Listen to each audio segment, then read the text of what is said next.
மேஷ லக்னத்தில் பிறந்தவர் ஒருவர், அவர் குருவின் நட்சத்திரத்தில் பிறந்து சனியின் நட்சத்திரத்தில் பிறந்து அல்லது இந்த அவயோகர்களுடைய தசை மிக முக்கியமான காலகட்டங்களில் வரும் பொழுது அவருக்கு ஜாதகத்தின் அடிப்படையிலாக முயற்சிகள் அதிகம் தேவைப்படுகின்ற அமைப்பு கண்டிப்பாக இருக்கும்.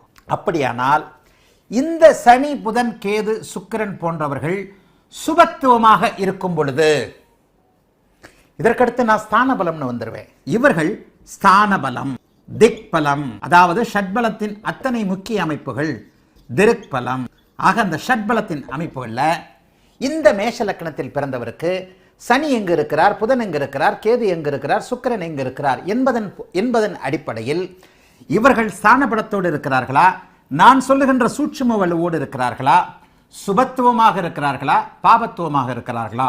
ஒருவேளை இந்த சனி, இந்த புதன், இந்த கேது, இந்த சுக்கிரன் சுபத்துவமாக இருந்தால் லக்னாதிபதியின் வலுவிற்கேற்ப, அந்த ஜாதகத்தின் வலுவிற்கேற்ப இந்த சனி புதன் கேது சுக்கிர தசைகள் சுபத்துவமாக இருப்பின் அந்த மனிதருக்கு